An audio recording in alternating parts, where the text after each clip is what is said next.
यहाँ दोस्तों नमस्कार, स्वागत है आपके अपने YouTube channel NR education classes पर। हमने आपको पिछली वीडियो में कक्षा 11वीं हिंदी त्रैमासिक परीक्षा 2021-22 के प्रश्न क्रमांक 6 से प्रश्न क्रमांक 16 तक के प्रश्नों के उत्तर बता दिए थे।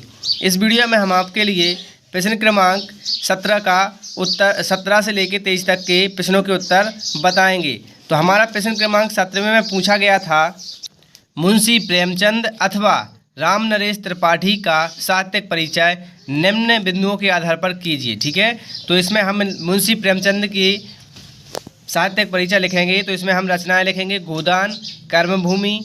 इनकी भाषा शैली में हम लिखेंगे, प्रेमचंद जी पहले उर्दू में लिखते थे परंतु बाद में हिंदी में लिखना आरंभ किया, इसलिए उनकी भाषा सरल, सीधी सादी, चुस्त तथा मुहावरेदार है।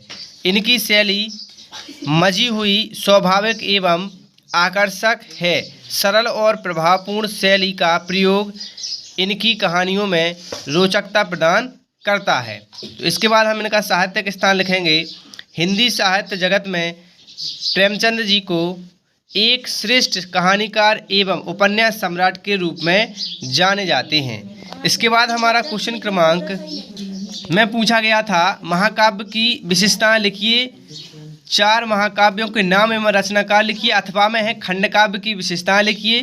4 खंड काव्यों के नाम एवं रचनाकार लिखिए। तो हम उत्तर 18वें का उत्तर लिखेंगे, महाकाव्य की विशेषताएं निम्न है। पहला लिखेंगे, महाकाव्य में जीवन का संपूर्ण चित्रण होता है। दूसरी विशेषता लिखें, महाकाव्य का उद्देश्य महान होता है। तीसरी विशेषता लिखेंगे, महाकाव्य का क्षेत्र व्यापक होता है।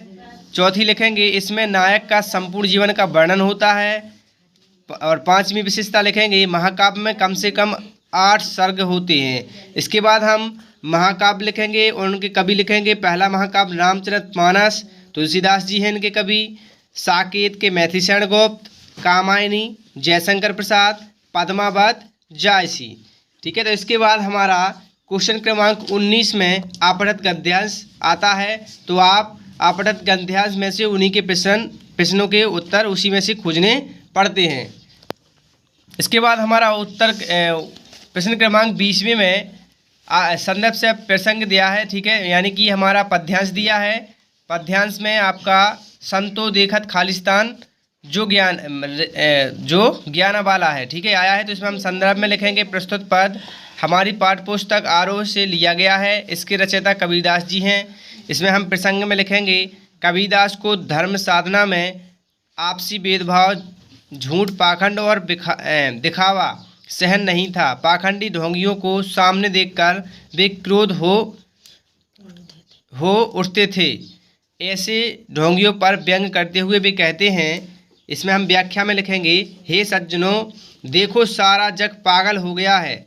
यदि उनके सामने सच्ची बात कही जाए तो वे नाराज होकर मानने दौड़ते हैं और आसन्न बातों पर विश्वास करते हैं। मुझे नियम, धर्म, दिनचर्या आदि का कठोरता से पालन करने वाले बहुत संत मिले।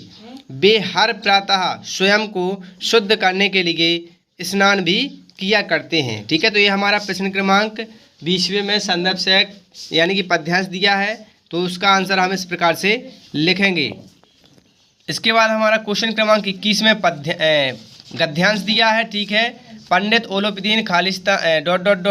रहनी चाहिए। ठीक है, तो इसमें हम संदर्भ में लिखेंगे, यह पद्यांश हमारी पाठ्यपुस्तक आरोह के पाठ नमक का दरोगा से लिया गया है। इसके रचयिता मुंशी प्रेमचंद जी हैं। इसके बाद इस प्रसंग में लिखेंगे, सत्यनिष्ठ दरोगा बंशीधर ने पंडित ओलोपीदीन की गाड़ियों को रोक लिया था। पंडित जी का विश्वास था कि रिश्वत से सभी काम हो जाते हैं। व्याख्या में हम लिखेंगे, पंडित ओलोपीदीन जी को धन की महिमा पर बहुत विश्वास था। उन्हें भरोसा था कि रिश्वत देने पर बड़े से बड़े काम निकल जाते हैं। वे अवसर पर अक्सर यह कहा करते थे कि इस संसार में तो सब धन की महिमा के आगे झुकते ही हैं। स्वर्ग में भी लक्ष्मी का राज्य है, अतः वे धन के बलबूते पर स्वर्ग में भी स्थान पा जाएंगे। उनका यह कहना था कि न्याय और नीति सब धन के आगे खिलौने की तरह हैं। ठीक है, ये हमारा प्रश्न क्रमांक 21 में गद्यांश दिया है, तो उसको आपको इस प्रकार से आंसर लिखना है। इसके बाद हमारा क्वेश्चन क्रमांक 22 में, प्रश्न क्रमांक 22 में हमारा एप्लीकेशन आवेदन आता है और प्रश्न क्रमांक 23 में हमारा निबंध लेखन आता है। ठीक है, तो आप अपने अनुसार इनको अच्छे से तैयार कर लें। ये था आपका संपूर्ण सॉल्यूशन कक्षा 11वीं हिंदी का।